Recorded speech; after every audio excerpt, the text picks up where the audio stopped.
A very good evening to all brothers and sisters in the Dhamma. Today is the 8th October 2024, Tuesday class. So we'll be continuing our sharing from this book, the wonderful Dhamma, Lotus Flower Sutra. We are on page 640. Okay, as usual, let us gather for physical puja. Let us compose our mind, develop the saddha, virya, then mindfully we shall commence the puja chanting.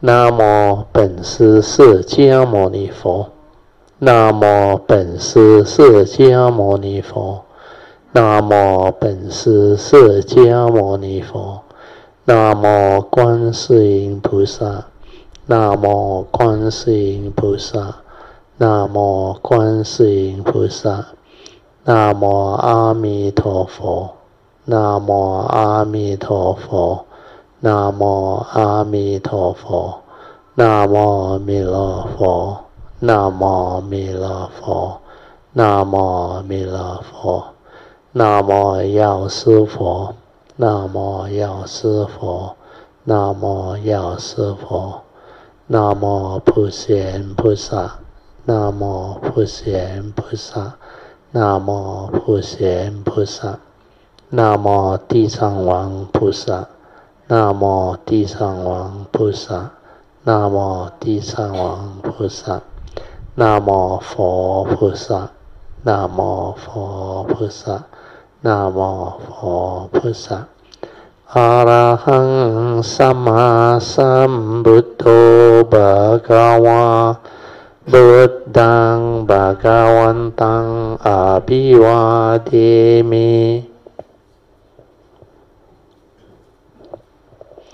Swakato Bhagavata Dhammo Dhammang Namasami Supatipano Bhagavato Sāvaka Sangho Sanghang Namami Namo tassa bhagavato arahato samma sambuddhassa Namo tassa bhagavato arahato samma sambuddhassa Namo tassa bhagavato arahato samma sambuddhassa Buddhang saranang gacchami Dhammang saranang gacchami Sanghang saranang gacchami Dutiyampi Buddhang saranang gacchami Dutiyampi Dhammang saranang gacchami Dutiyampi Sanghang saranang gacchami Tatiyampi Buddhang saranang gacchami Tatiyampi Dhammang saranang gacchami Tatiyampi Sanghang saranang gacchami Panatipata Veramani Sikkhapadang Samadhiyami Adina Dana Veramani Sikkhapadang Samadhiyami Kamesu Miccācara Veramani Sikkhapadang Samadhiyami Musawada Veramani Sikkhapadang Samadhiyami Surameraya Majapamadatana Veramani Sikkhapadang Samadhiyami. We shall chant from Padipa Puja onwards. Ganna Sarapaditena Dipena Tamadangsina Diloka Dipang Sambuddhang Pujayami tamonodang Ganda sambara yotena Dopena hang sugang hina Pujaye pujaniyang tang Puja bhajana mottamang Vanna ganda gono petang Etang kusuma santatin Pujayami monindasa Siri pada sarorohe Pujemi bedang kesumena nena Punnena matena ca hotu mukhang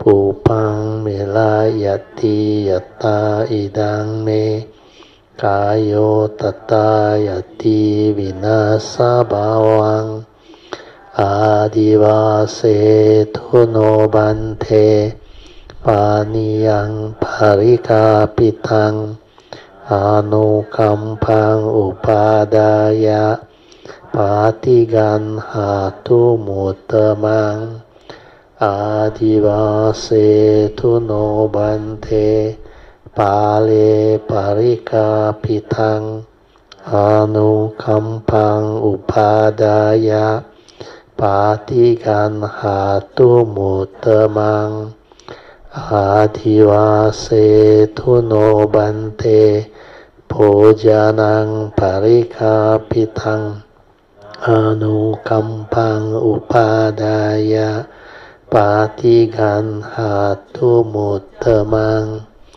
Now we will chant the Puja aspiration based on our understanding of the significance of all these Puja offerings. Significance of offering of light.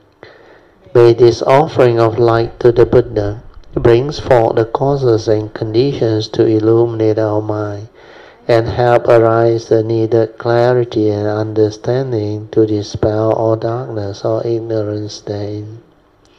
Significance of offering of water. May this offering of pure, clear, cool water lead us to the pure, clear Dhamma that cools and doses off the fires of all defilements within our mind. Significance of offering of incense. May our morality, virtue, and understanding shine forth far and wide, just like the fragrance of this incense which we are offering to the Blessed One, who is perfect in wisdom and virtue. Significance of offering of fruits. May this offering of fruits remind us of the Dana Parami of generosity and the fruit of all karma, so that we will diligently strive on with heedfulness to attain the path and fruition as soon as possible. Significance of offering of flowers.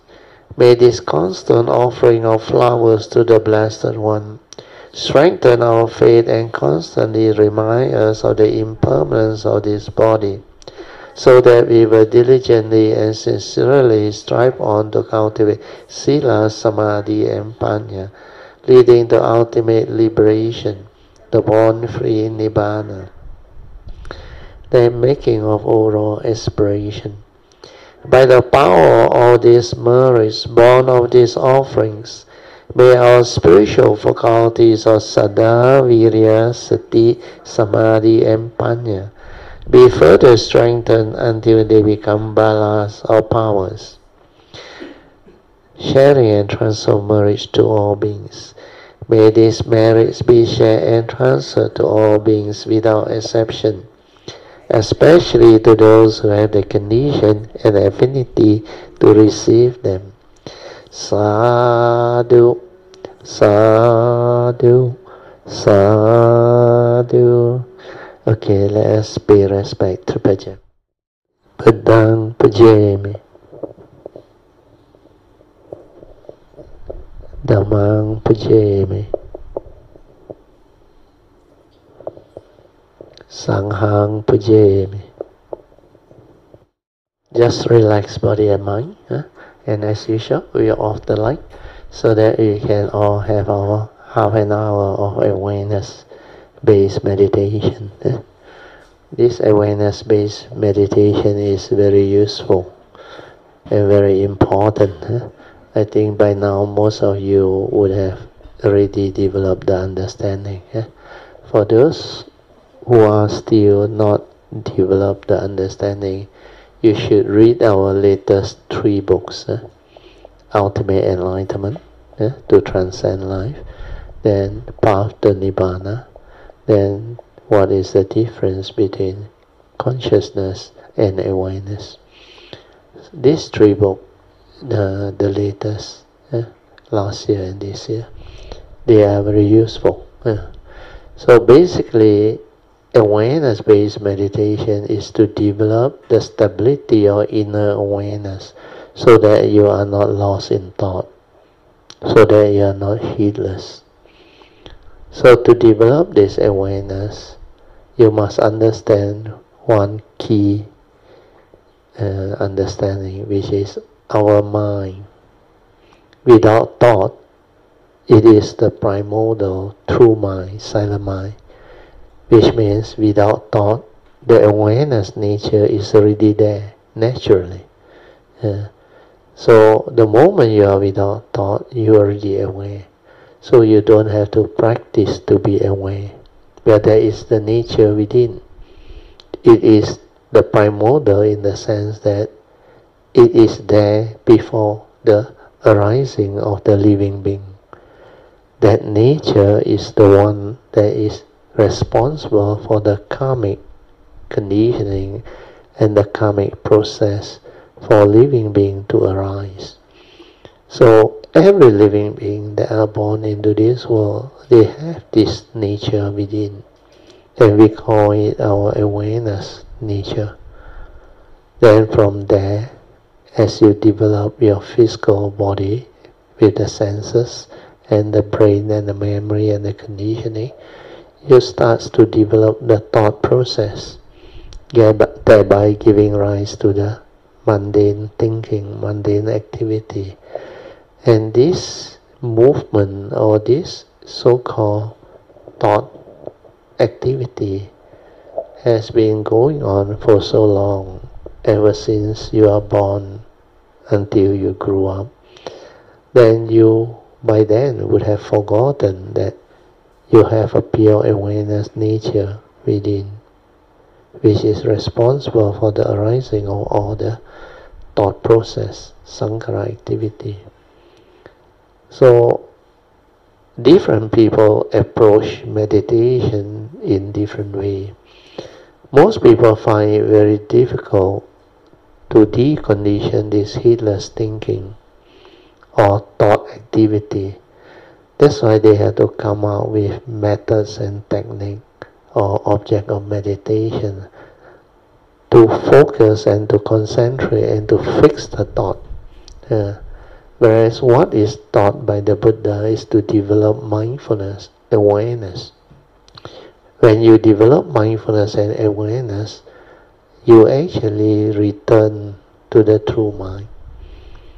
By being aware without thought, you will realize the true mind. And that is your awareness nature within. So to do that, the Buddha taught anapanasati, means you develop mindfulness of the in and out breath. When you are mindful, you are without thought. You cannot think. But to develop that is not easy initially. That's why all these skillful means, they are skillful activity or series of thought activity. Means a series of instruction to anchor the mind so that it's not lost in thought. And most people didn't have this understanding.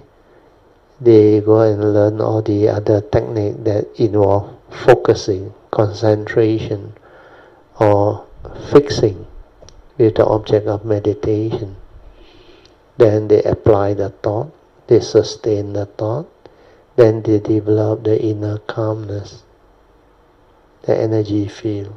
Then they feel very calm, very quiet, very peaceful, thinking that this is meditation. But the true awareness-based meditation is different, because that is still a thought-based, even though the thought is like killed into one point. But if you develop mindfulness of in and out breath, it's not so bad. So what we can do is, we should develop the understanding that if we are able to relax our body and mind, we will not create thinking. So first support to develop awareness is ability to relax.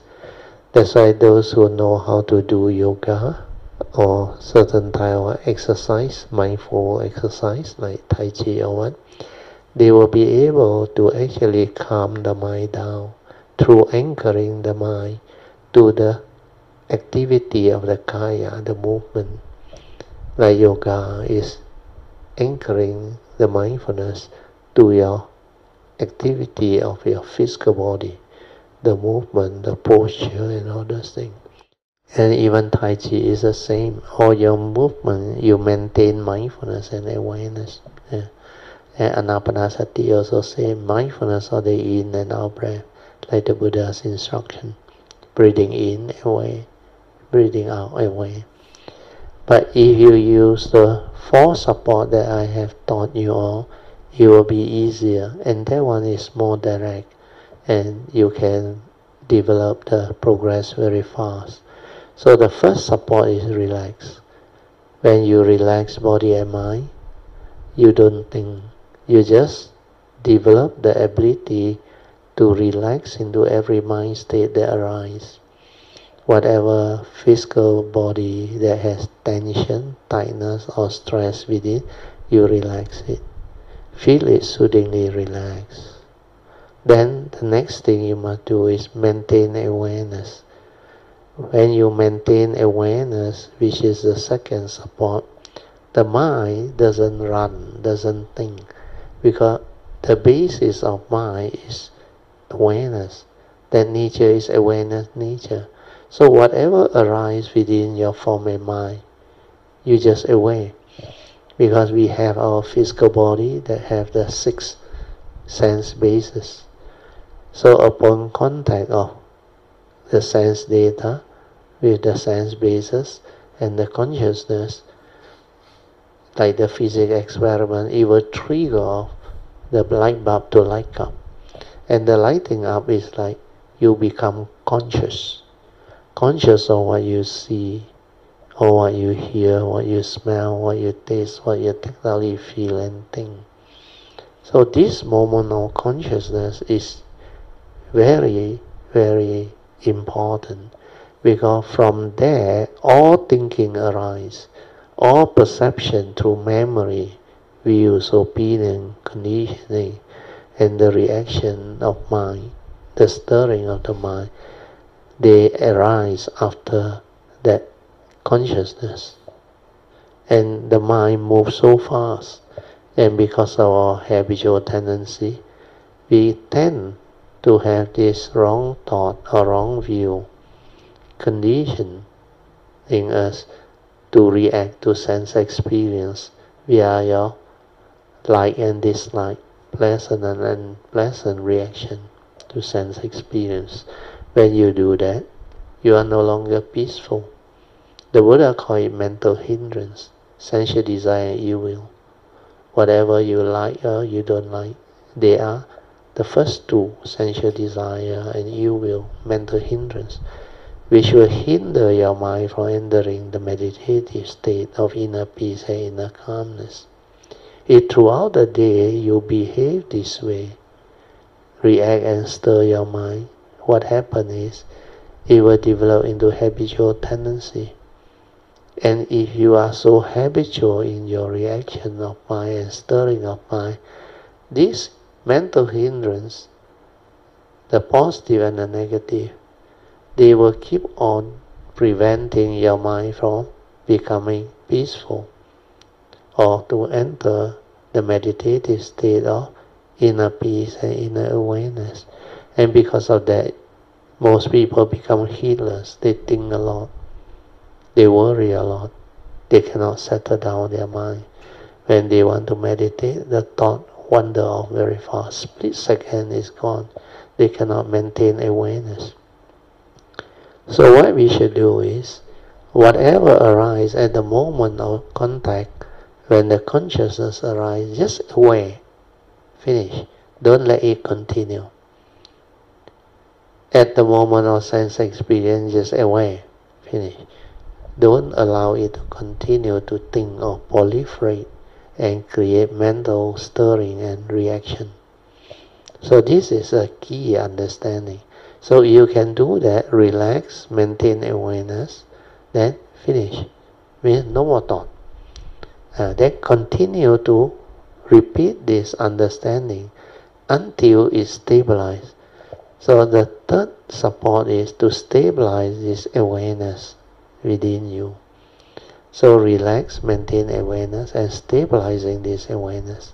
Just relax and maintain awareness. Then whatever arises, aware, finish. You continue to stabilize this training, your mind becomes quiet very easily. All your thought activity, your whatever heedless thinking that you unknowingly through your habitual movement and reaction created the thought process. All this will start to slow down, slow down, slow down. Because you do not feed it with any more wrong thought or thought energy. You just relax and aware and let the mind be. Then let it settle down. Then whatever unfinished activity of mind, they will like slow down, slow down.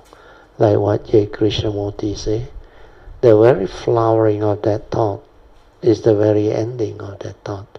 So the thought, when it loses its energy, it will decay, it will start to slow down.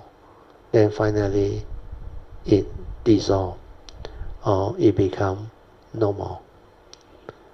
It's like the very flowering of that thought is the very ending of that thinking process, the emotion or whatever. Then you will come to realize your true mind.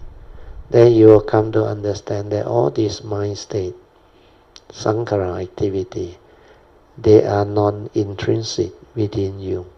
They are dependent originating. So if you don't do anything, they will cease. Where they need energy to sustain themselves. So this understanding will enable you to progress very well. So now I will let you meditate on your own. Remember, relax, maintain awareness, and stabilize the awareness.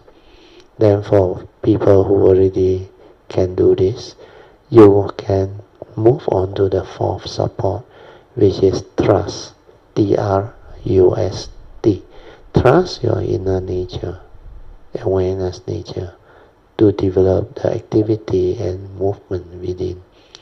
You can stay at the heart area, and whatever arises, whatever movement that you pick up, just stay with it. Maintain awareness. Means the awareness and the thought activity as one. Or you can detect your heartbeat or any vibration within your physical, around your heart area. Be aware, stay with it, be with it, until the body and mind move as one. Until you become very quiet, very peaceful. That all your thought activity, they will like slowly slow down until finally it stops. Then let the nature move on its own. Don't try to do anything. Then it will locate the gateway to your nature to let you develop the higher practice or cultivation of inner awareness. Okay, with this I will set the alarm for 30 minutes so that you can continue with your meditation. You can slowly, mindfully come out of the meditation. try to maintain whatever inner peace, inner calmness, inner awareness that you have developed for as long as you can. These are the mind state that you need for you to continue with your daily mindfulness training, so that you can be mindful, leading to heedful in the midst of life. Invocation to the Devas. In this universe, in the entirety, let the deities or Devas come here. Let them hear the good teachings of the King of Sages, which gives heaven and release Nibbana. This is the time to listen to the chanting or the teaching. This is the time to listen to the teaching. This is the time to listen to the teaching. Samanta Chakawalisu Atra Gachantu Devata Saddhamang Munirajasa Sunantu Sakamokadang Dhamma Sharing Kalo Ayang Badanta Dhamma Sharing Kalo Ayang Badanta Dhamma Sharing Kalo Ayang Badanta Namo Tassa Bhagavato Arahato Samma Sambuddhassa Namo Tassa Bhagavato Arahato Samma Sambuddhassa Namo Tassa Bhagavato Arahato Samma Sambuddhassa Iti Peso Bhagava Arahang Samma Sambuddho Vijajarana Sampanno Sugato Lokavido Anotaro Purisa Dhamma Sarati Satta Deva Manosanang Buddho Bhagavati Swakato Bhagavata Dhammo Sanditiko Akaliko Ehipaseko Panayiko Pajatang Veditabo Venohiti Supatipanno Bhagavato Sāvaka Sangho Ujupatipanno Bhagavato Sāvaka Sangho Nyaya Patipanno Bhagavato Sāvaka Sangho Samici Patipanno Bhagavato Sāvaka Sangho Yadidang Cattari Purisa Yogani Atta Purisa Pugala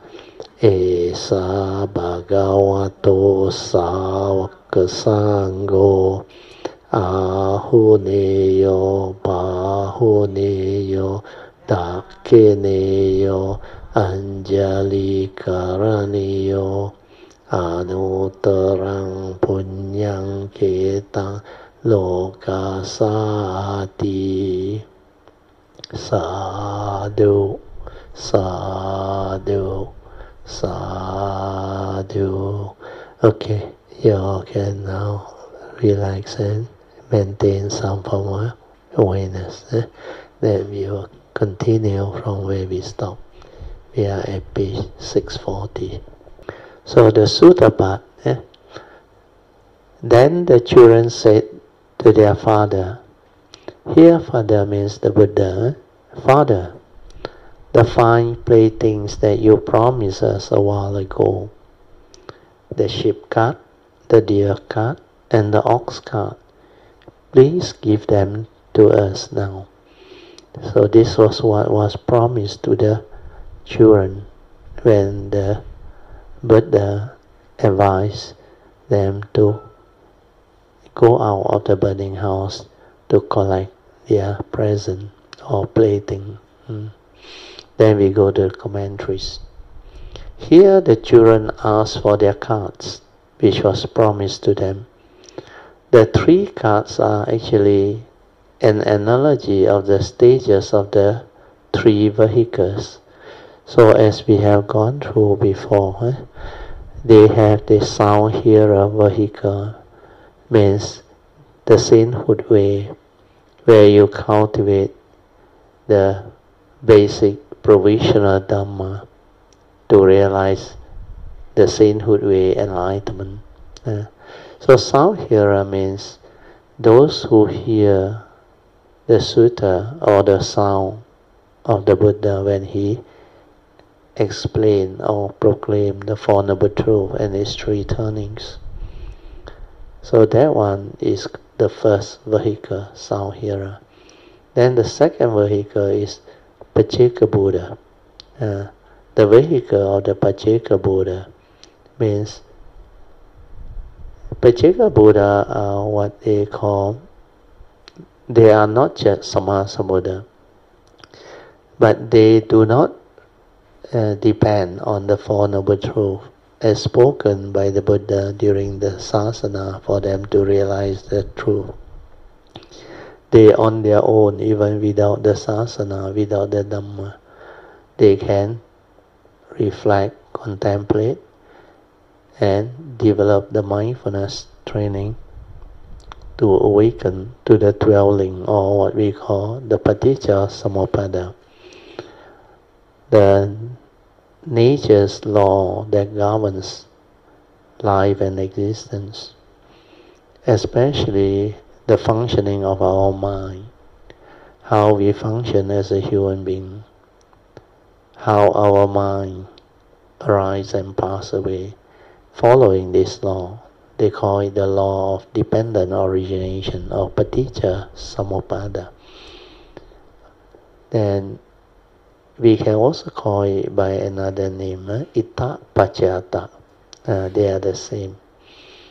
Then when it comes to cultivation, we sometimes also call it the order of the mind, Citta Niyama. So Pacceka Buddha awakened to the dwelling. When they silence their mind, they develop the contemplative wisdom. Then they meditate through awareness. Then they can see clearly how the mind behaves, dependent on avijja, how sankhara activity arises. Then how this sankhara activity, which is mental activity, mental state, everything, how they condition mental consciousness. Then when mental consciousness arises, how through your views, opinion, conditioning, belief system, and accumulated memories, you input the content of consciousness.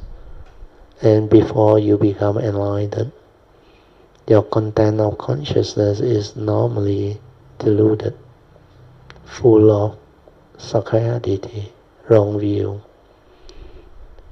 And because of that, it conditions the mundane mind to arise, to react to sense experience, to stir and to think, and to become emotional. So avijja paccaya sankhara, sankhara paccaya vijnana. Then you input the content of consciousness, it conditions namarupa, or the 5 aggregates of form and mind. This is the second aspect, or we call it the thought process. Then they will come to realize, like what the Buddha realized, dependent on this so-called namarupa, there must be sense basis. Without sense basis, it cannot arise. So you need the sense basis for it to arise.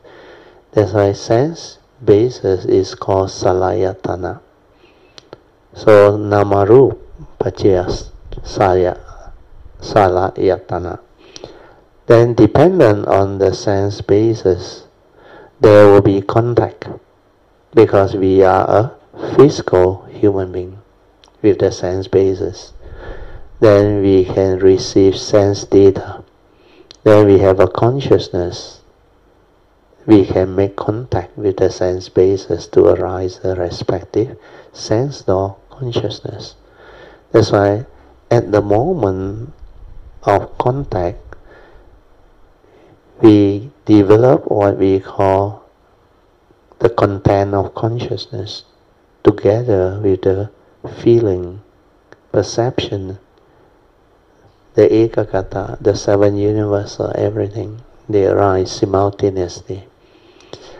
But if you are not mindful, you are not aware, you cannot see all these movements, you cannot understand. That's why Paticca Samuppada is very powerful, very important. Then when you realize that the moment form and mind arise, namarup, it will condition salayatana, because there must be sense basis, otherwise it cannot arise. Then salayatana, according to the Paticca Samuppada, it trigger of contact. Contact is called paksat in Pali. Then upon contact, actually like the physics experiment, the whole consciousness arises and you input the content of consciousness. So at the first link, avijja, pacca sankhara, there is also contact. That's why you make contact with the brain, that sense basis. Then brain has a lot of accumulated memory. That's why this is how it triggers the thought process. So initially, upon contact, consciousness arises. Then because there is memory, the content of consciousness that you develop through your accumulative conditioning process, that develops your views, opinion, conditioning, belief system, everything, including your phobia, insecurity, scars of memory, whatever that you accumulate and hold, they will start to manifest, and they trigger off what we call your habitual tendency, your views, your opinion, your conditioning, your belief system, everything that you hold on to, they enter your content of consciousness. But dependent on that sense door activity, due to your conditioning, you will enter the content of consciousness accordingly. And sometimes because of your emotion, you are actually affected by the emotion or the wrong view. That's why you stir your mind, you create reaction of mind. And this is how you function as a human being. Then, according to the 12 links in the Paticca Samuppada that the Buddha teach, he simplified it into a one-dimensional explanation. He said, upon contact, feeling arises. Actually, if you are mindful, aware, you will know. Not only feeling, the seven universal, they are all there. Perception, they are part of the content. Then your views, opinion, conditioning, belief system, and how you actually perceive that arising conscious moment depend on your views, opinion, conditioning, and belief system, and your habitual tendency. So because of that, the Buddha said, upon contact, feeling arises. Then feeling condition craving, because you don't have wisdom. Like and dislike, you grasp, you cling, you hold, you give meaning. You want things your way.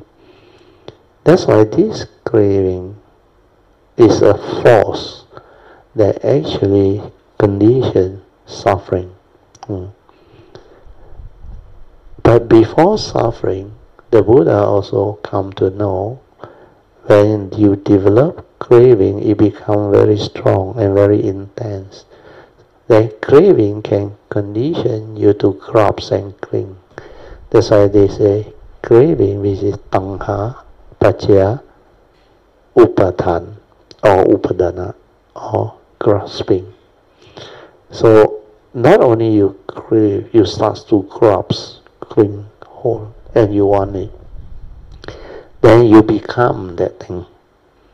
That's why tanha, pacaya, craving condition upadana, which is grasping. Then grasping condition becoming bhava. You become that thing. If you have lost, you become that lustful thing. Or you have selfishness, you become that selfish person. Your mind state become that. Then you have that desire or craving, possessiveness, violence, fear, worry, anxiety. They all manifest accordingly. You become that. So becoming will condition birth. Birth means you become the transgression part. You take birth and become that lustful thing. Means you transgress into maybe a rapist or whatever, or a violent person, or a fearful person. So all this anger, emotion, envy, jealousy, they can manifest. So when it manifests, means that becoming is conditioned into birth. You become that thing, then you take birth through transgression. Then with birth arises the whole mass of suffering. That's how the Paticca Samuppada actually moves. And if you are a Pacceka Buddha, you can develop that understanding, and you can see all this. Then you come to know who you are, what you are, and how you function as a human being. Then you realize this human being, with all the five aggregate, they are not what you think. They are dependent, originating, condition arising, having the universal characteristics of impermanent, leading to suffering when you want things your way, when you cannot get what you want. Then it will trigger ultimately the non-self or empty nature of existence. So the universal characteristics of anicca, dukkha, anatta will be manifested there. Then you know it's not a permanent, unchanging entity where you can cling on to, grasp onto, and hold on to, and say, this is me, this is I. Therefore I can own things, and all these things can be mine. This is a delusion. When you are born into this world, you come empty. When your life force ceases, or when they say you die, you also don't take along anything. That's why the Mahayana got a famous saying, 来也空，去也空，那么施主何必苦苦 in between 为空流泪呢? When you are born into this world, you came with nothing. Then when you leave this world, you also don't take along anything. Then why do you deludedly, in between, grasp onto something which is non-tangible, empty? And because of that, you suffer, you become miserable. That understanding is very powerful. That's why the whole teaching is to let you realize that the form and mind that condition your rebirth into this existential world is not you. It's karmically conditioned from our karmic nature. And because it's karmically conditioned, this is your vehicle and tool for you to come as a living being, to live life, to experience all of the karmic things, to do your duty, to fulfill your vows, and to experience everything that you want to experience, to learn, to cultivate, to develop whatever understanding that you want. You can make use of this vehicle and tool, or so-called human being. But this is not a permanent and changing entity, it's not you. But it's an important vehicle and tool. So understand this. Do not be deluded by it. Do not be deceived by it. Do not attach and cling and hold on to it. Otherwise, you suffer. So this is how the sainthood way, together the Pacceka Buddha, they can develop this understanding and become enlightened. From first stage of sainthood, they realize the second stage of sainthood, then the third, then finally Arahantaship. So Sotapanaship, Sakadagami and Anagami leading to Arahantaship is possible. Okay, so now we go back to the sharing. So the three cards, the analogy is the same as the three vehicles, the stages of the three vehicles where the teaching is being taught. So I read the commentary again, then you understand. The three cards are an analogy for the stages of the three vehicle cultivation. To attain the states of the three vehicles, one must first transcend the three rhymes. That's how you become enlightened. Transcend life. You read my last book, the latest, Ultimate Enlightenment, to transcend life. This is the meaning. To transcend birth and death means you don't come back to the three worlds. The sensual rhyme, the form rhyme, and the formless rhyme. Then when one transcends the three rhyme, means the 31 plane of existence, one realizes that the three vehicle cultivation are ultimately unattainable, but they are not the ultimate cultivation. So the three vehicles refer to the vehicle of the Savaka. Savaka means sound hearer. Then the vehicle of the Pacceka Buddha. Then third one is the vehicle of the Bodhisattvas. These three vehicles are all provisional teachings. They are ultimately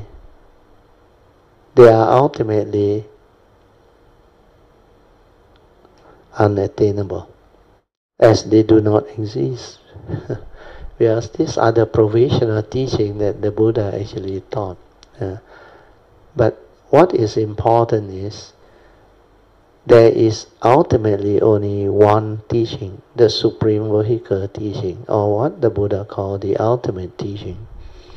That's why this sutta, the wonderful Dhamma Lotus Flower Sutta, is to explain the provisional leading to the ultimate.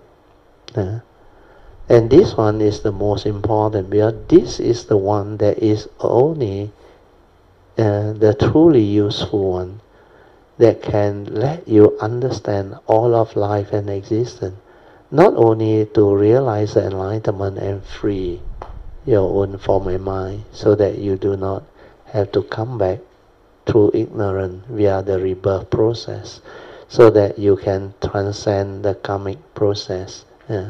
Because to them, when you take birth, the moment there is birth, there is old age, sickness and death.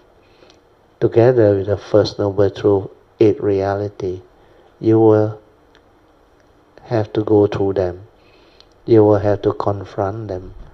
Then when you don't have the Dhamma understanding, you will suffer. That's what the First Noble Truth or dukkha is all about. Then the Buddha continued the provisional teaching by explaining to you the Second Noble Truth, which is the cause of arising of dukkha, mainly born of craving. conditioned by your sakkayaditthi, self-delusion.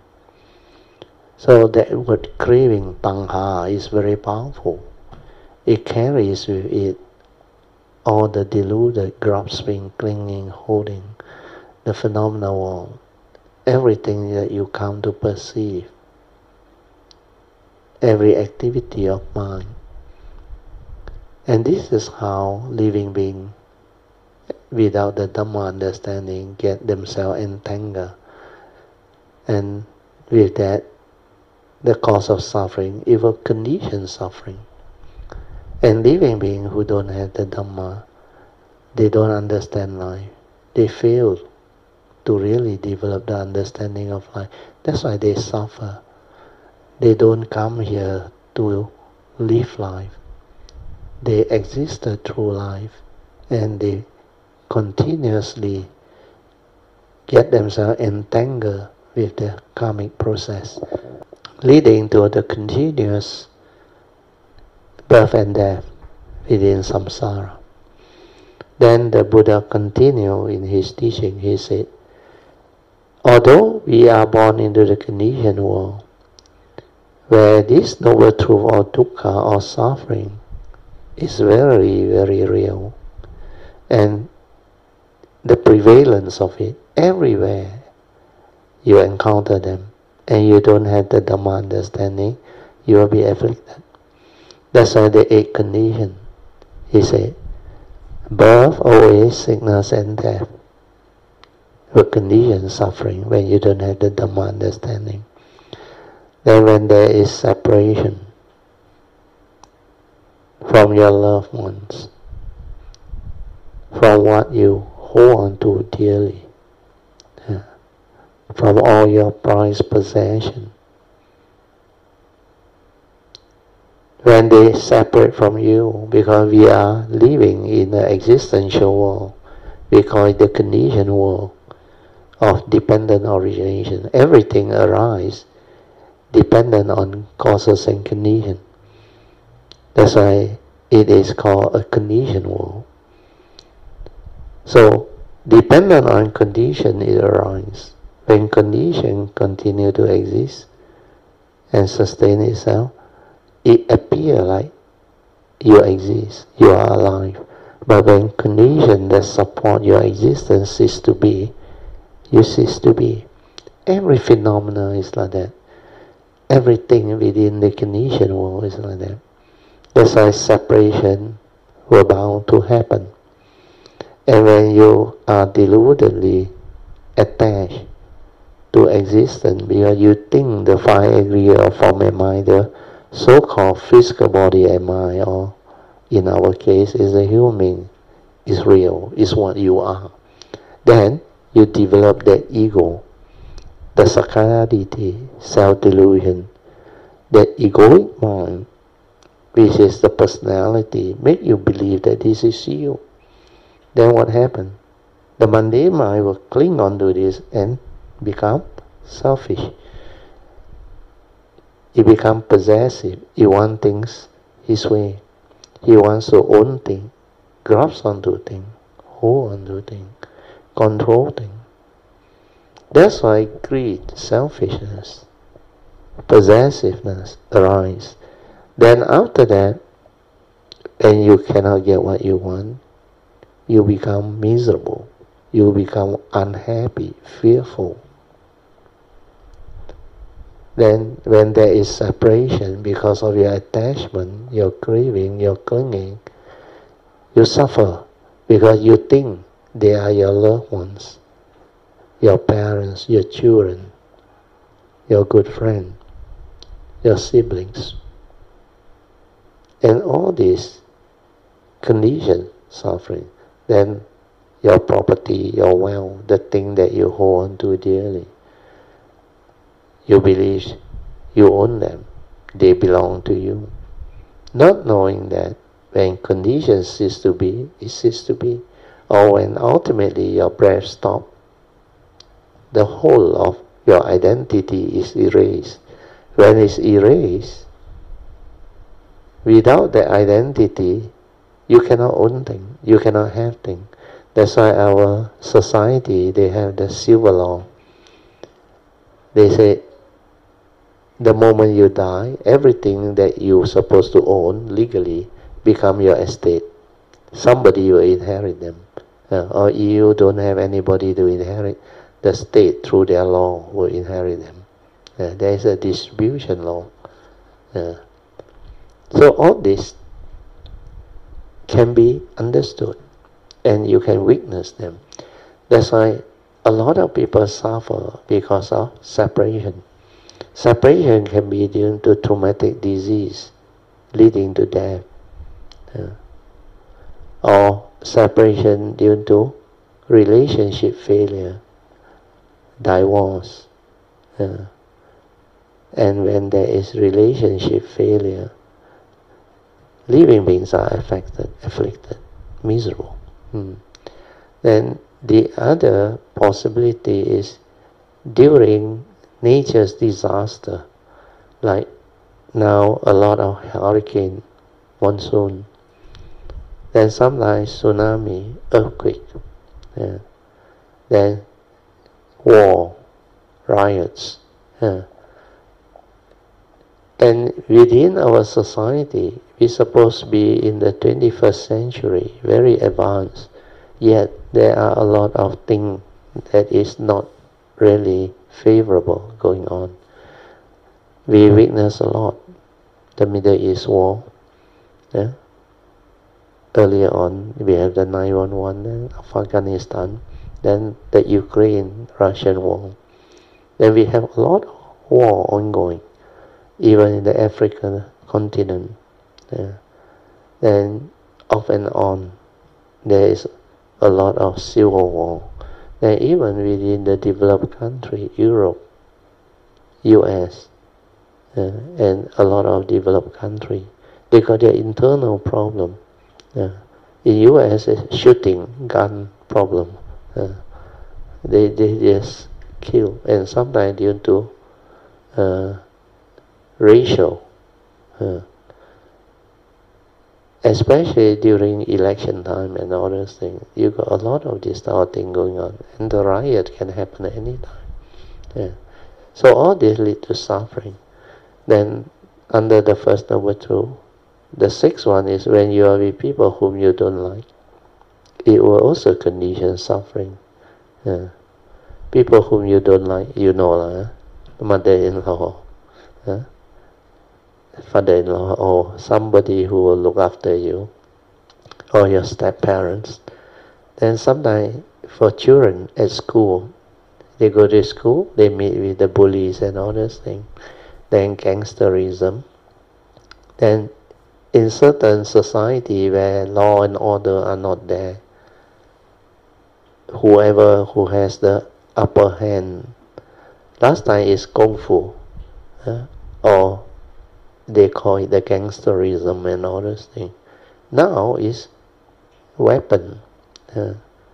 That's why they have a lot of this ongoing civil war between the ruling government and the opposition or whatever.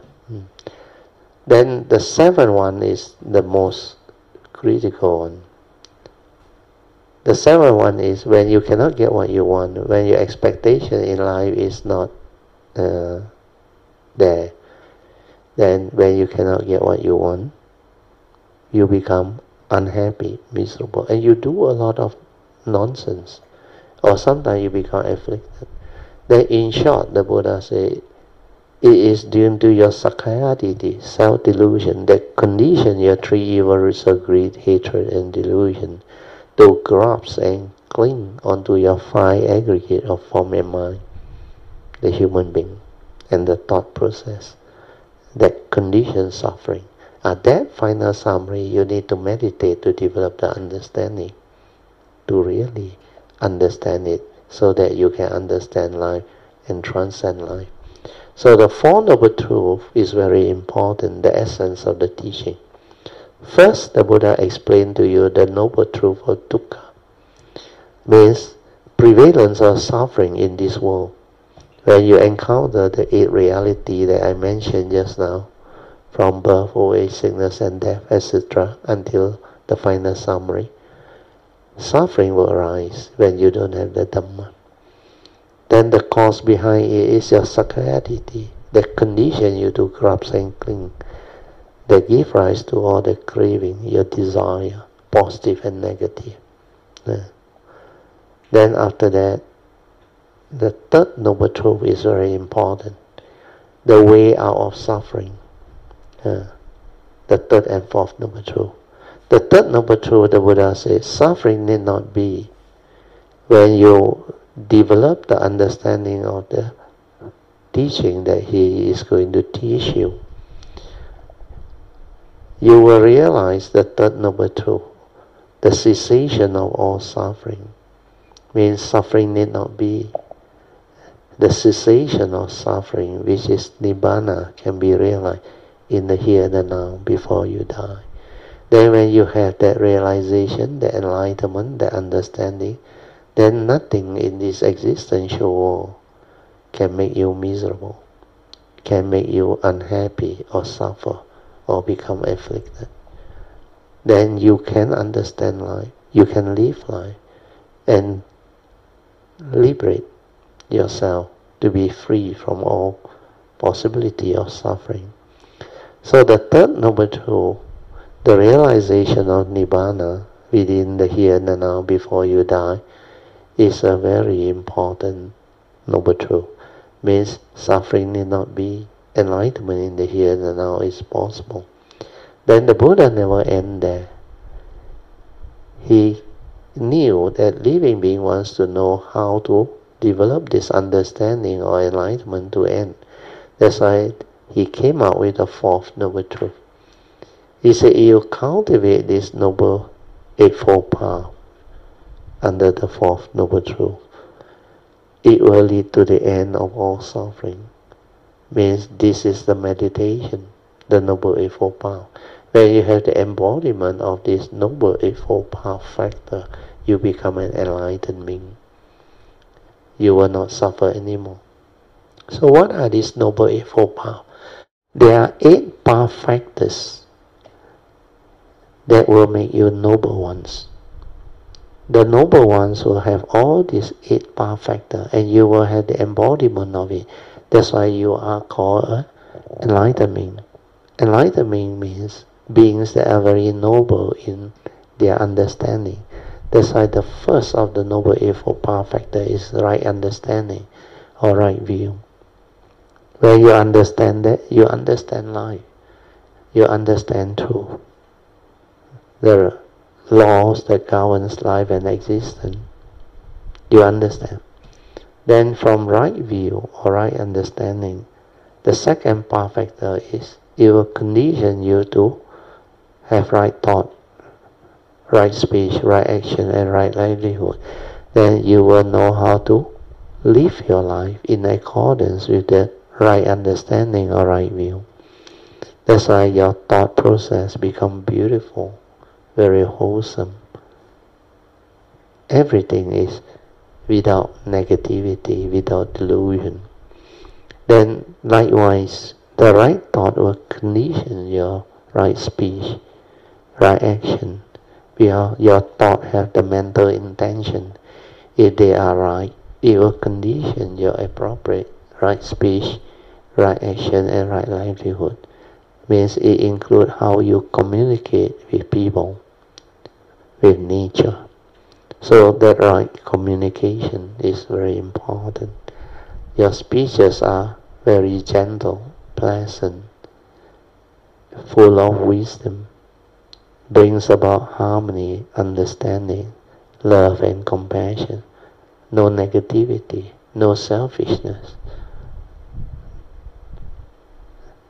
So all this is what the teaching is all about. Then the fifth path factor is, or the sixth path factor is the 4 right effort. The 4 right effort to purify your thought process. The first 2 right effort is to abandon the wrong thought, wrong speech, and wrong action and livelihood that has arisen. You have to abandon them. Then the second one is the right effort to prevent the arising of this wrong thought, wrong speech, wrong action, and wrong livelihood. Yeah. So all this can only be done if you have mindfulness, the awareness to see and to develop the insight into phenomena, to realize the three universal characteristics of anicca, dukkha, and anatta, and to see things as they are, to awaken, to realize the truth. Yeah. Then after that, the next two right effort is to develop the right thought, right speech, right action that are still not in you. Then the fourth right effort is to refine upon this right thought, right speech, right action, and right livelihood that you have started cultivating until you perfect them, until they become a part of you. You have the embodiment of all these Noble Eightfold Path factors. So once you are able to have these six, the first six Noble Eightfold Path factors, you become different. You become an enlightened being. And you cannot have problem anymore. That's why you can transcend life. You will no longer have to go through all the first noble truth, reality, to suffer. You can confront them with the wisdom and you need not suffer. Then to support you to develop all these first six Noble Eightfold Path factors, you must have the last two Noble Eightfold Path factors, which is Samasati and Samadhi. Right mindfulness leading to right samadhi. So the stability of mindfulness will lead to heedfulness. Then from there you cultivate the Noble Eightfold Path to realize the full embodiment of this Noble Eightfold Path factor to become an enlightened being. And this is how the teaching can liberate the living beings, can bring about enlightenment in the here and now before you die. Okay, we go back to the sharing. This part is to help people who have not developed the understanding of the teachings, the full picture of the essential Dhamma teaching. And these are just provisional teaching. That's why here in the Lotus Flower Sutta is mentioned, these three vehicles are all provisional teaching. They are ultimately unattainable as they do not exist. They have no reality. During the Puja period, followers of the three vehicles were scolded by the Buddha. Here maybe under the commentary, Hsuan used this word, scolded or reprimanded. I think it's a bit too strong. But sometimes when you live in the conditioned world, you have to actually at times raise your voice or caution people or try to deliver the message. So here you cannot blame Hsuan for using this word. But as you all know, the Buddha, being a Buddha, fully enlightened, he will not scold. He has good intention. Maybe he will reprimand or he will raise his voice.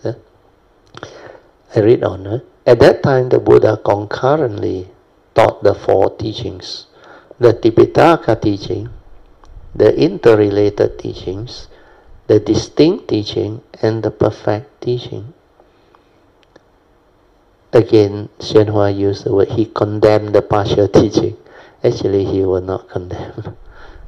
He just explained why they are necessary. Then he used another strong word, reprimanded the less vehicle, means the Theravada tradition, and extolled the great vehicle, means the Bodhisattva way, and praised the perfect teaching. How did he condemn the followers of the partial teaching? He scolded the followers of the Tipitaka teaching. You are withered sprout and sterilized seed. You are the loser of Buddhism. Why?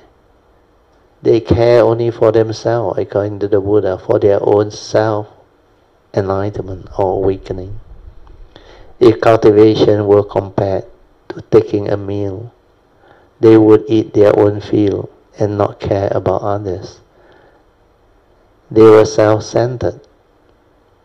He reprimanded the lesser vehicle, the followers of the interrelated teaching, saying, "You are hopeless. When I teach you, you pay no attention, and you don't even follow the rules. You don't practice any of the Dhamma, or method I teach you. You are so lazy." Then he extolled the great vehicle, praising the follower of the distinct teaching, means the Bodhisattva way. He told them, "You are not bad. You have some potential." He praised the perfect teaching and those with the attitude for the perfect and unobstructed teaching, saying, "They have really cultivated well. Their skills are about to mature." So during the Puja period, the Buddha condemned the partial teaching, reprimanded the lesser teaching, extolled the great vehicle, and praised the perfect teaching. During the Prajna period, when the Buddha taught the Prajna Sutta, all the Buddha's disciples went through another round of elimination. They were filtered based on their potential, depending on whether they have the attitude for the great vehicle or the lesser vehicle. Therefore, the Buddha took several decades to teach and transform some of them into enlightened beings, sages. Those who attained arahantship and those who took up the bodhisattva practices. Now, as the Buddha taught the Dhamma flower, Lotus Flower Sutta, he stated outright that the provisional teachings are not ultimate teachings. He said the three kinds of provisional Dhamma I taught earlier are mere expedient ways. They are not the ultimate Dhamma. Don't get me wrong. Before you were not... here the Buddha explained, he said, don't get me wrong. Before you all were not ready to receive the ultimate teaching, Dhamma. So I could not teach it to you. Now in this Dhamma flower assembly, I am disclosing to you the ultimate Dhamma because most of you already have the understanding. The Buddha was about to teach the ultimate Dhamma to the Dhamma flower assembly. Didn't the previous text describe the three earnest requests? Sariputta earnestly requested 3 times that the Buddha teach the Dhamma Flower Sutta. He requested 3 times, and 3 times the Buddha refused to speak. Finally, the Buddha was moved by his sincerity and granted his wish. He always requests 3 times. Here also the Buddha refused 3 times. I remember 2004 when Yun Chan requested me to come out to share. I also told him, never mind, just let it be. In fact, 3 times I say, just let it be. But after the 3rd time, somehow my nature inside told me, it's about time you come out. Your time is ready, right? Then I contemplated, I reflected. Then I set the 3 conditions. That's why I agree. So here the Buddha must also felt that Sariputta is very sincere, and it's about time that this teaching be taught. But the ultimate teaching is very difficult to understand, very profound. You need causes and conditions. Like what I mentioned, even for me at my stage, 2004 when I came out, I thought they need the Dhamma.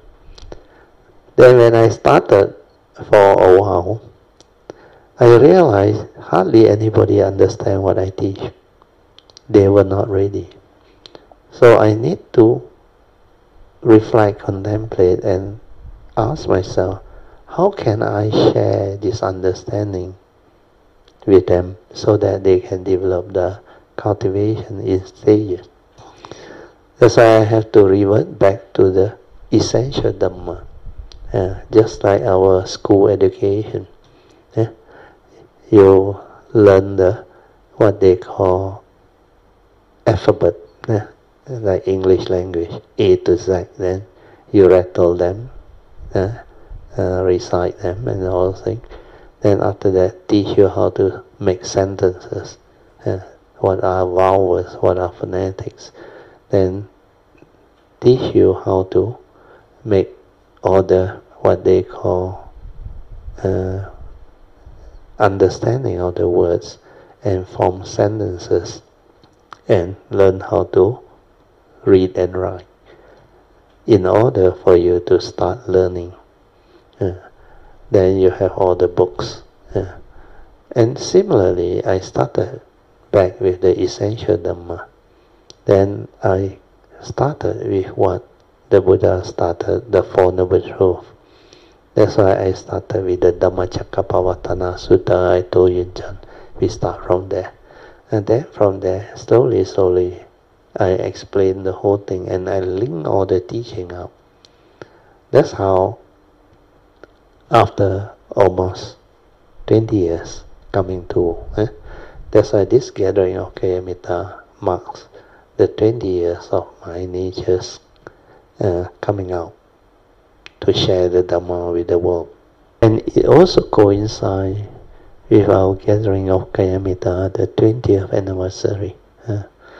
And the last one, that's why I call it the tri-auspicious or tri-sacred event. It also marked my 70th birthday. So all these are like meant to be. Technically, I use the word. What Kuan Yin and Maitreya requested my nature to come out and share and teach, I have already done. More or less completed already. So this one, whatever that go beyond this, extra bonus. This one, the bonus depend on you all, the cultivator. If Kayamitta has the understanding and the progress, then I can share more. But this teaching is unending, very, very elaborate, very long. That's why we somehow have the condition to come into sharing this Lotus Sutra, the wonderful Dhamma Lotus Sutra. Without this book, there is no condition. Because even the Bodhisattva way, my nature, I was reluctant to start until people request. Okay, now we go back. I have to stop already, almost time already. The three requests refer to asking for the three carts, the deer cart, the sheep cart, the ox cart, which in turn are an analogy for requesting the three vehicles from the Buddha. Sariputta and the Great Assembly were extremely sincere and earnest in requesting that the Buddha teach the true and ultimate Dhamma. The three requests represent the Savaka, sound hearer, the Pacceka Buddha, and the Bodhisattva way, asking the Buddha for the three kinds of vehicle, just as these children ask for their toys and carts.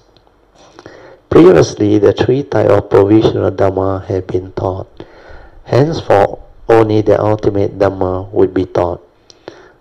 The conditions were ready for the great vehicle Dhamma. That's why there must be causes and conditions. Living beings were ready to return from the lesser vehicle to the great vehicle and have made a great resolve for the Bodhisattva way, following the great vehicle. However, we should know that during the Puja period, those of the three vehicles were often scolded by the Buddha or reprimanded by the Buddha. The Buddha taught them for a long time. Sometimes he praised them, but other times he reproved them. They did not know what to do. Although some wished to seek the great vehicle Dhamma, they did not know how to go about asking for it. It was not until the Prajna assembly, when Prajna or wisdom was taught, that the Buddha passed down the teaching and entrusted the well of the Dhamma. The lesser vehicle disciple evolved to receive the great vehicle teaching. The Buddha entrusted his wealth of Dhamma just as parents pass on their wealth to their children. Okay, the last paragraph. During that period of time, living beings did not know whether they could eventually attain the wonderful Dhamma of the great vehicle. It simply dawned on them to strive for the great vehicle. Although the idea arose, they did not understand what it was all about until the Dhamma flower assembly, when Sariputta spoke up and requested 3 times that the Buddha teach the great vehicle, which was like the children asking for the 3 cards from the elders. Okay, we stop here. Huh? Okay, there is one more paragraph, sorry. Then the children say to their father, Father, the 5 playthings you promised us a while ago, the sheep cart, the deer cart, and the ox cart, please give them to us now. Father, please give us the fun toy you promised us. We hope you will give them to us right now. So this one is just the last paragraph. Huh? Okay, we stop here. I will mark this page.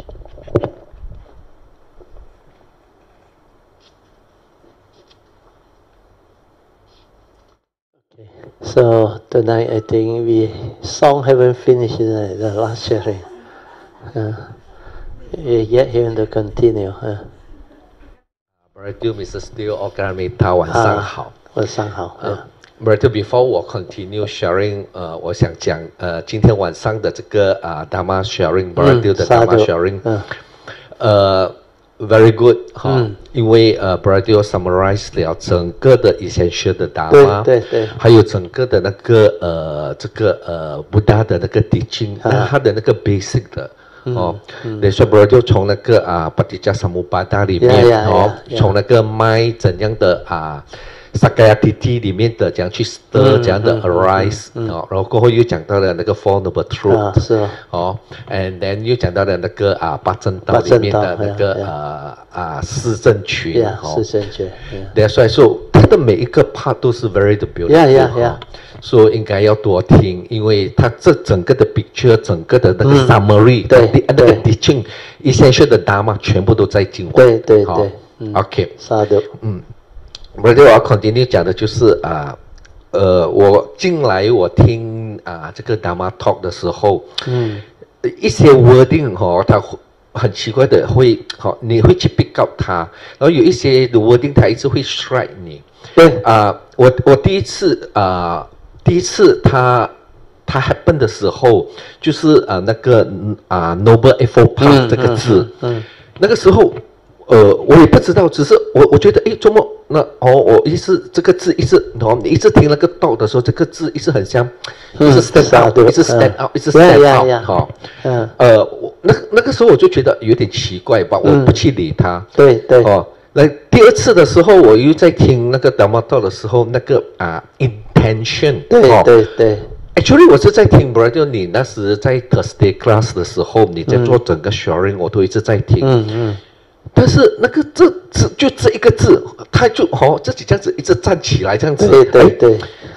我觉得周末很奇怪，我讲周末最近就是一直这种很像比较讲Dharma words pointer 他会自己的自己会现出来的 ，because you are ready to receive them and understand them。That's why 修行有一个 peculiarity is。When you cultivate, your mind become different, your understanding become different, and the understanding which is connected to your form and mind, that Yoniso Manasikara, is not from memory one. That one, when you develop it, is with your nature one, and that one, when you are having it, especially with this form and mind this time. When you reach certain stages of cultivation, the manifestation of that key pointer or word like you mentioned, they will become like clear to you, and you like receive sign like that, like hint or sign that this thing is important, and the meaning will stand out. And then, like earlier on, you share, I think the last Tuesday was also very good, because the Yoniso Manasikara, that actually summarized to you what you saw. The two people that order thing, the noodle seller and the person who come and order, then they have their own views and opinion of what type of food or noodle that they want. Then straight away you know these are their personal views and opinion. When you have views and opinion, you create all this what they call miscommunication, or sometimes if they are not careful, anger or ego manifest. Mainly is the ego, because without ego, the views, the conditioning, the belief system all will come out. So that first part is also very good. The second part, when your friend came and talk to you and complain to you, then straight away you only got one word, which is the essential Yoniso Manasikara, attachment. Finish. That's why all this will make you very calm, very different. Your approach to Dhamma is so different now. You don't have to reflect, contemplate anymore. That has been done early on. Then like now, you receive the truth differently again. Because especially last Thursday class, the last Thursday class sharing was very similarly beautiful and wonderful. And I again was able to use that unique code to explain through the four circle formation very clearly the understanding. And all this will start to continue to transform your understanding inside. And this understanding will continue to develop and evolve. That's why now, every time you listen, like today, my whole sharing, you can summarize it so well because you have the understanding, you can follow. Otherwise, not easy. Well, today what I went in is different, right? The format slightly different, right? Not like the usual Four Noble Truths and all those things. I started by explaining the Paticca Samuppada. And this Paticca Samuppada is very important, so that you understand how you function as a human being, how your mind operates. And from there, how you develop the wisdom. I tie it with the ability to understand the unreality of this form and mind, the universal characteristics of impermanent, empty nature, and suffering. And they arise because we understand how our mind behaves and manifests. That's why the world is a existential world, condition arising world, causal phenomena. Without causes, nothing arises. So Paticca Samuppada is dependent on something, something arises. So the first one is avijja, ignorance, very powerful. Dependent on that, you go to your thought process, your mind. There's avijja, paccaya sankara. You make contact there. Then you retrieve through memory your views, opinion, conditioning, beliefs, everything. All the rubbish, including your phobia, scars of memory, insecurity, or whatever you want to. So all this is how you function as a normal human being without the Dhamma. Then all this manifests. That's how it stirs your mind, create all this movement. Then how avijja paccaya sankara, sankara paccaya vijnanam, vijnanam paccaya namarup, then salayatana, everything. The teaching is like single dimension, didn't explain much, but if you cultivate and develop the understanding as a cultivator, the whole understanding is there. You will see that it's multidimensional, the Paticca Samuppada, and the functioning of the human form and mind become very different. When you have the mindfulness to be aware and mindful and all this movement activity, you can be at the moment of contact and you can be at the moment of input of content of consciousness, everything. You can even stay at the moment of feeling. It doesn't move. Then how, when you release it, it can become craving if you are not careful, if you attach and cling. But when you have the understanding already, you can release it. It will not become craving.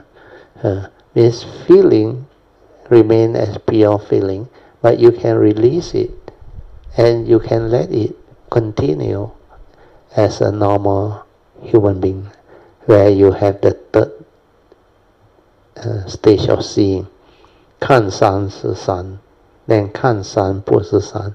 Then the third suchness seeing is 看山又是山, you go back to normal. Then you don't have to be in that state of samadhi anymore, where wisdom has taken over, like what happened to you earlier on. Wisdom has taken over. The Yoniso Manasikara, they just prompt you, you understand already. Just one word. Sometimes it's a few words. Thing is just the way it is. Finish. Then no more of this reasoning, they call analysis, or try to explain and all. No more already. Where all those are the activity of the thinking mind, the mundane mind, is never from the true nature. The one that is from the direct seeing, the true awareness nature, it insight into phenomena and awaken, and that wisdom that comes with it have the understanding. That's why it cannot be deluded anymore. And it behaves very differently. And you can see things as they are, like the Buddha said. No need to have anybody like explaining to you or what. You understand it there and then. That's why this Dhamma is Pacetang, can be realized only by the wise, each for themselves. And this is the beauty of the Buddha Dhamma. Very good. Sadhu, you continue. 不是我 share 两个 experience，这两个 experience 它让我的 understanding 就不一样。第一个那个 experience 就是有一天早上我去因为是 weekend 我去吃了早餐，我去驾车，我就 on the way 回家就好了。等我的这个 heart 的这一边，它就 arise， 它就 manifest 很 subtle 的那种 vibration，一直整个的好像就在你的这个 heart 这很 subtle 的that type of vibration and movement very subtle。它没有你 cannot name it。对，但是我去 observe 的时候，你可以去 label 它是PD。哇，它是很多的那个 PD， 但是它不是很 strong 的，很 subtle 的在那边是对。但过后你又可以去 label 它是很 firm 的，很 stable 的就在这一边。过后我再去 observe 它的时候，你又可以 label 它来，它很像是一种 understanding 在那一边。它是一种很。So whatever 你都可以去label 它，但是它又是unnamed 的，就一直在这边，一直哇，你很 subtle 的，就一直的在那边的move， 在 vibrating， 然后我 on the way 的就回家。是的。就过后就3个礼拜，我就去吃早餐。当我吃完了早餐的时候，我一抬起头。我看住前面的时候，那整个的那3个有我的桌子的对面坐了3个的安迪。我一抬起头一看的时候，它变成了 direct seeing。是的。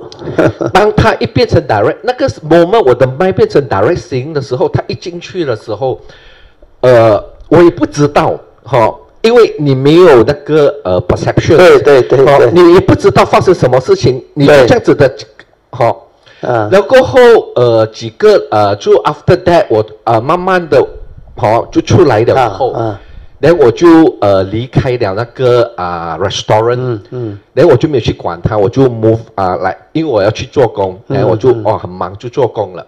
然后第二天我才 recall， 我才想到，昨天我在吃早餐 ，something happened， 但是我那个时候我不敢肯定是 direct seeing，然后我就在 recall 回，我就明白，当我们 record 的时候，就你所讲的，你可以 memory 来，recollect，我就想到，那个时候我在看出那个auntie的时候是没有 label， 没有 perception， 什么都没有，它是空的。对。and then 我在想 ，even 很多的时候我们讲我们没有 gathering mind， 对，但是你有 knowing，因为你一看到了那个 object 的时候，你虽然你没有 gathering， 但是你会 knows that 这个是 auntie，这个是女人，but at that time 什么都没有，对，什么都没有，你只是这样 direct 的，就是看住他，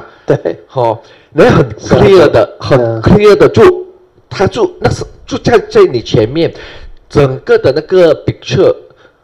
你一定要去 go through. You have to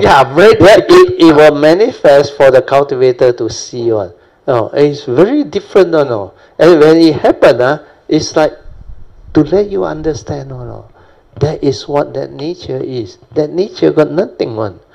But we live in a conditioned world. You must always remember. And conditioned world need the thought process to explain, to share, to form words, concept, idea. We are human beings. Most of them are within the mundane activity of the mundane mind. They can only understand you or communicate with you through that mundane mind. Understand? That's why they cannot have the mind-to-mind seal or transmission. They cannot, because they don't have the awareness nature. That's why without the fourth support, going into the bodhisattva way to cultivate the awareness nature, a lot of things about the awareness nature's capability and understanding, you can never phantom one. Like song say, you have to go through it to understand it. But this is the way it is. This is the beauty of Dhamma, the real Dhamma. That's why the ultimate supreme teaching. It is from that nature. It's no more from knowledge. It's no more from the usual provisional Dhamma teaching. But that one is, like I used to say, it is like superficial teaching. Shenhua used the word. Or we call it the provisional teaching, the initial teaching, to bring you into the understanding of the essential Dhamma. But from the essential Dhamma, there are a lot of things. Because the whole universe, existence, civilization, and what we call life, existence, they are actually limitless. That's why it's very, very extensive. That's why we have to come from and come as a bodhisattva to take rebirth, to continue our cultivation and perfection for aeons and aeons and aeons. And these are billions of birth and death. You have to go through all the various possible civilization, manifestation, cultivation, experience, the unfolding of karmic and all those things until the full understanding, the perfection of it. And this training is not actually found in any other teaching as far as I know at the moment. Because that understanding, that surface from that nature can return to the source. We call it the source or your Buddha nature or what. That one, living being cannot understand. Even the scientists cannot probe. Now the scientists, they only reach the stage where they got no answer to a lot of their what they call particle physics understanding. then they went into quantum mechanics, then they experienced a lot of breakthrough through observation and all those things. Even the theory of relativity is a great breakthrough, special relativity and general relativity by Einstein. Then later on, after Einstein, they discovered a lot of other particles. So I think in the year 2011 or 2012, I forgot already, they say they discovered the Higgs boson. Higgs boson, you heard of that, no? Sometimes they use the word God's particle. Because they predicted that this particle must exist for the existential world to be the way it is. Otherwise, it cannot. Then they really able to do it because they got this, what they call very massive, they call it accelerator, particle accelerator. They need to spend $9 billion US dollar to build that thing. And they can accelerate the proton and the electron until almost the speed of light, 0.99999 times the speed of light. And then they saw all this, what they call, at the quantum level, how it split all the thing and manifest that so-called Higgs boson. They discover that particle. They call it the God's particle. But nothing to do with God, they say. But without this particle, at the quantum level, you cannot create a mass. Then you cannot explain all those movements or what is being observed. So, because of this so-called Higgs boson, they pronounce it, it can create a mass out of the very minute, like photon, electron and all those things. They already so small, it's actually zero mass. But they say there must be something within nature that actually able to create a mass out of this for them to actually exist and become what they are. And they really found it after they managed to accelerate the thing to that level. Then they got the technology to actually take the image and all those things at very high speed. They are talking about million of a second. That ability to capture the image and all those things, and they put in a lot of data. That's why they only able to reach there. But they found a lot of things cannot match, despite advancing to what they are. So what I'm trying to tell you is, they finally now got to admit that there is one more forces of nature that they haven't fathomed: consciousness. Consciousness. And they now only know about consciousness. They don't know that the origin of consciousness is from our pure awareness nature. That one they don't know. And consciousness, they thought, got many levels. They thought you can transform to many levels of consciousness. But they didn't know that the original was the awareness nature, the pure. Then from there, the mundane consciousness come to be. Then of course, this mundane consciousness, you need to develop the direct seeing, the awakening, the wisdom to transform this into the what we call supramundane consciousness. Means the mundane mind must collapse. They don't know that one can be done. And they don't know there is a gateway to the nature that can actually illuminate that nature and develop the cultivation. And once the understanding is there, that consciousness behave differently or not. That's why they cannot penetrate all this unless they know how to develop the awareness-based meditation and go further into it. So all these are very interesting understanding. So what I'm trying to explain to you is, so far I told you the Buddhist teaching, they are the most extensive and most ultimate. They can reach until what we call that nature, that the ultimate source where all things arise, the oneness nature.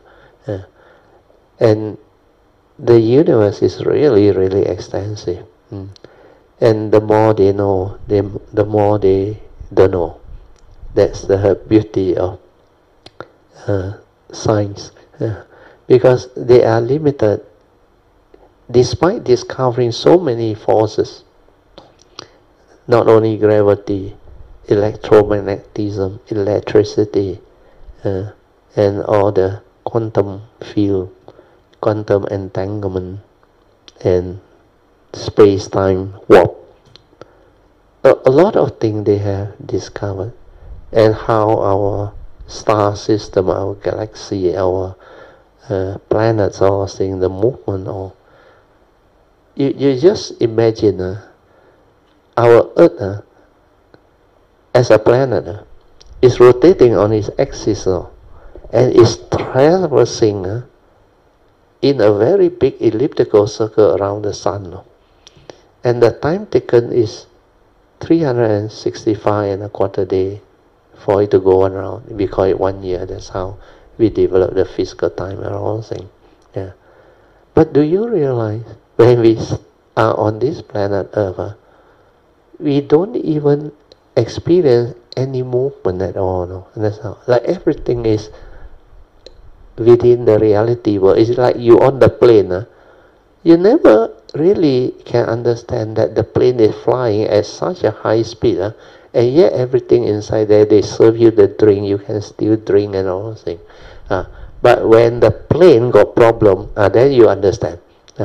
Especially when there's a burst in one of the window or whatever.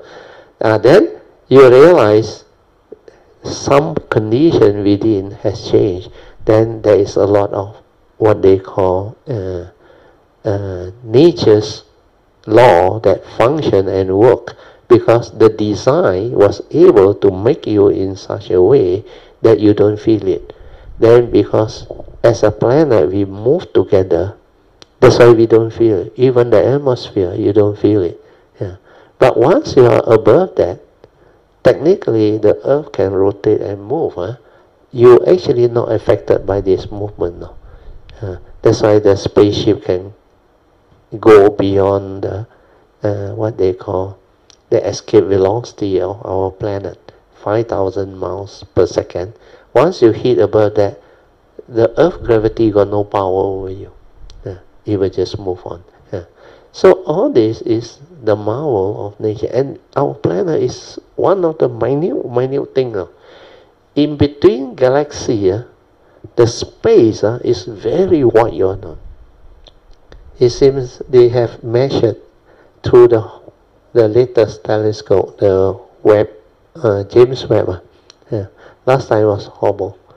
He said the amount of matter that we can observe, means the stars, the planet, everything, is about 4% of the whole universe space.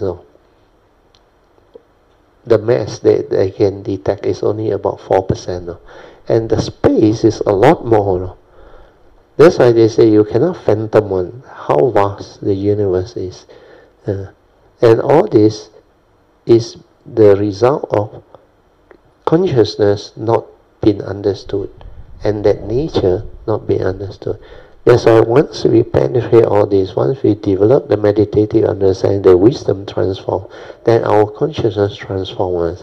And this field itself is like the scientists are able to probe a lot more things. But here we don't use instrument. We only use that mind, that awareness. That one can go in and understand everything and can come out. So this is the part that hopefully for those who have the condition to understand, you all can slowly develop the understanding. Because I realize this golden age, I call it the golden age, is actually a very, very unique civilization of us. And if we can really develop it further, not long we will penetrate a lot of understanding, especially the conscious part. Oh, now they are going into it, but most of them don't meditate except a few. You must be a physicist and yet you meditate.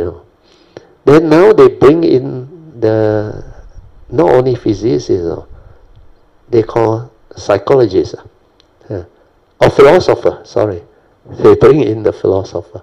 Yeah, the philosopher got a lot of philosophy behind the understanding of the mind and all those things. So now, last time the philosopher and the scientists, the particle physicists, they cannot talk to each other. Yes, the physicists thought the philosopher only think only. But now they realize the philosopher are cultivator, actually meditator.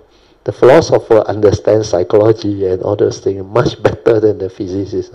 So the physicists, after so long R&D research, they realize a missing link. They cannot explain a lot of things. So they tie in the psychologists. The philosophers. Then there's another group, I don't know what group already. But now they are forming all this, what they call, what you call, the chat group to discuss all this. Not the WhatsApp now. It's like a forum, like a forum to do all this. So now more and more of this group are coming out, and actually for their limited understanding, what they are able to unravel is actually quite beautiful. I listen. Then I realize, hey, that's why I say our civilization is unique, different. Okay, sorry, so I need you to summarize. Then chapter 3. 这个Buddha Dharma 真的是很 wonderful 对，很神奇啊。对，你去 cultivate 它，去 realize 它。当我go through 了这个direct seeing 了过后，很多的那个 Buddha Dharma 我开始明白对，尤其那个 appendix 3的那一些 pointer 原来这些explanation 都不是它只是一个 pointer point to 的那个direction，你一定要realize 了以后，你就明白这些 pointer 它只是带你，只是 guide 你到对面去。对，当你到了对面了以后，你就明白它的 meaning。说还有最近有很多的，突然间有很多的那种understanding， 他自己一直一直it manifests for you to see， 自己现出来的。Then like I said, truth is everywhere in the midst of life and nature. Why can't you see? For those who see, they always see， 真的不停的看不完的很多。Everything is so beautiful, so pristine, and so wonderful. That's why 妙法。所以我的 sharing 就到这里。可以 ，Let us rejoice. Sadhu, sadhu, sadhu. Very good. Okay, let's share merits. Then we end. Akasata cha bhumata devanaga mahindika punyang tang anumoditwa Jirang rakantu loka sasana ittawata jamehi sampadan punya sampadan sabbe deva anumodantu sabba sampati siddhya idang me nyatinang hotu sugita hontu nyatayo idang me nyatinang hotu sugita hontu nyatayo Idang me nyatinang hotu sukhita hontu nyatayo Devo asatu kalena sasa sampati heto cha Pito bhavatu loko cha Raja bhavatu dhammiko Imina punyang kamena Mame bala samagamo Sattang samagamo hotu yava nivana patiya. Sadhu, sadhu, sadhu.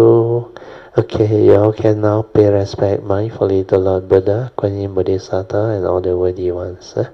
Then we end. Thank you. Sadhu.